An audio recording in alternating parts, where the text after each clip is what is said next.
Hello students, today in this video lecture I am going to explain analysis of truss by using method of section. As you know, analysis of truss can be done by two methods, one by method of joints and second method of section. Before starting explanation of method of section, let me tell you how this section method is different than the joint method.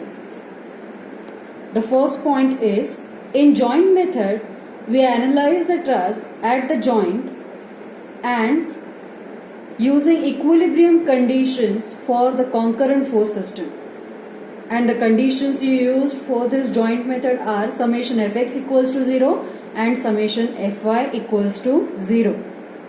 But in case of the section method, we analyze the truss by cutting the truss into two parts using section line and selecting any one part of the truss, and then we analyze it by using the conditions of equilibrium for non-concurrent force system.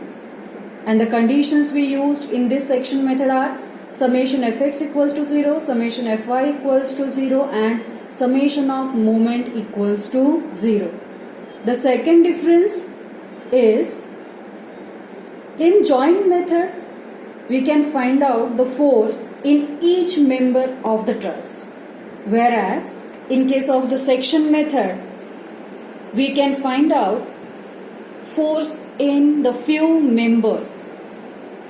Third difference in between the joint method and the section method is, in joint method we analyze the truss at the joint, and in section method we analyze the truss by selecting any one part of the cut section. I hope you get the difference between these two methods. So let us start to find out what steps we have to use in the analysis of truss by using the section method. The very first step is, draw the free body diagram of a given truss. Step number 2, check the stability of the truss, that is by using the equation m is equals to 2j minus r. As you know that m stands for number of members, j stands for number of joints and r stands for number of support reactions. Step number 3, apply conditions of equilibrium on the entire truss to find out the support reaction, and the conditions of equilibrium are summation fx equals to 0, summation fy equals to 0 and summation of moment equals to 0. Step number 4, draw a section line passing through the members of the truss whose magnitude and nature are to be found out.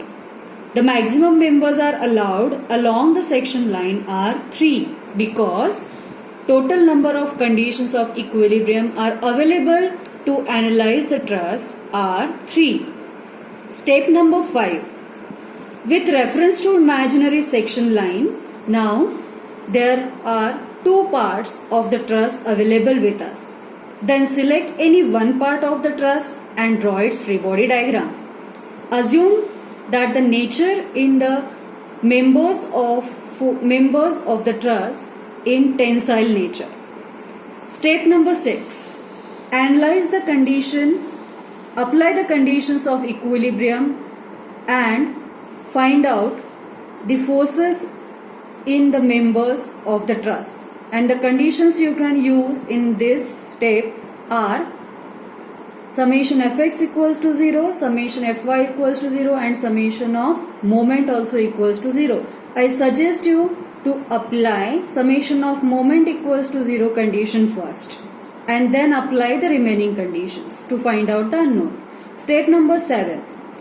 Conclude the analysis by using table and represent in that the magnitude of the force in unit Newton or kilonewton, then show the nature of the force, whether it is tensile or compressive.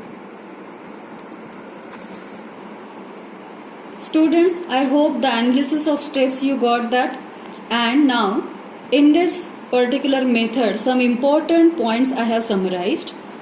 Please look these all points before solving the numericals using section method. The very first point is, I want to highlight this method is a moment method. So in this method of section, we are using three conditions of equilibrium, that are summation fx equals to 0, summation fy equals to 0, and summation of moment equals to 0, because this method is used to find out maximum three unknowns. That's why I have wrote this point as, this method of section is used when magnitude and nature of forces in few members are asked to find out, and the maximum members are 3. The section line should intersect the maximum 3 unknown members only, because for the analysis I said that 3 conditions of equilibrium are available. When you cut the members of the truss, then you divide that truss into 2 parts, and then along the section line you are having 2 parts of the truss, and then in that cases both the parts are in equilibrium, and that's why you can select any one part of them to analyze the magnitude and nature of the forces in the members of the truss. Then in case of the selected part, the particular section line which is we have drawn, along that you will having 2 parts, and then any one part by selecting any one part you can draw the free body diagram of that part, and accordingly you can find out the forces in the members. But remember that if there are external loads, if there are support reaction comes under the selected part, as well as the internal forces are important to represent over the free body diagram of the selected part. Now here I have taken one example. In that example you can clear the idea of the method of section. See here, I have asked to find out the magnitude and nature of the members in the of the truss in the members BD, CD and CE. See which members are asked. BD, CD and CE. In 3 members only in this question it is asked to find out magnitude and nature of that member. So the first hint you got that few members are asked, it means 3 members are asked, it means that we have to apply the method of section over here.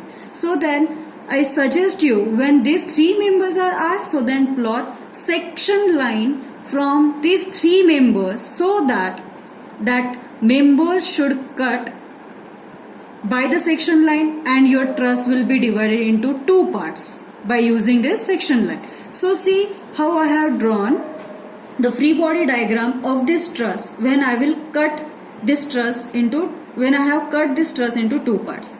Now I can select any one part of them. So then I have shown in this below free body diagram both the parts. You can select any one part. So now if I have selected right hand side part, so how I can draw the free body diagram, how I will select left hand side, how I can draw the free body diagram. Both I have explained in this numerical, in this example clearly. So now see, in the right hand side part there is a roller. So I have shown one reaction on the roller. Here on the left hand side part I have shown 2 reactions on the hinge. Now with this complete, external load is at point B. I have shown at point B a load W kilonewton here. Now with the same I can say that AC member, AB member and BC member are not cut under the section line, so I have represented them as it is. From the right hand side EF, ED and DF, these are the 3 members not cut under the section line. That's why I have represented them as it is. So which members are now under the section line? So now you can observe BD, BD or DB, both are same. The naming which I have said is same. and member is 1. That's why in this case I can say that B towards D I assume the tension, D towards B I have assumed the tension. It means that in one member there will be one force, that may be tension, that may be compression. So I have assumed that the member is in tensile nature. That's why I have represent T1 tension along the section line in this member. Now CD or DC is only one member, so I can represent T2 along the section line same. Then from point C towards D, from point D towards C. Now next is CE member or EC member. It is one member. So in that case, with respect to C, I will show T3. With respect to E, I can show T3 as a tensile nature. So you can observe along the section line from left hand side as well as right hand side, both the part carries T1, T2, T3 as axial members common, and accordingly if we select any one part, so you will get these 3 axial members in the truss, in the cut truss part same. So that's why select any one part of the truss along the section line and you can analyze your members by using section method.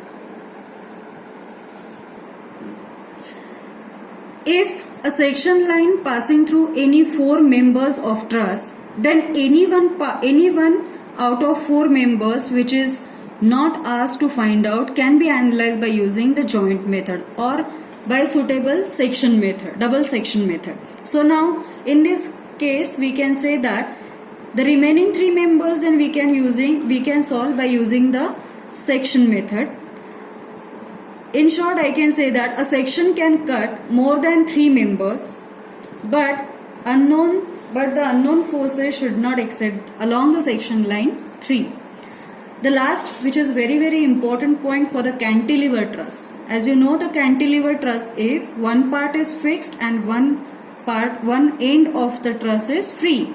So then one part where is we can say that the truss is fixed at a wall side, and the free end we can consider under the load.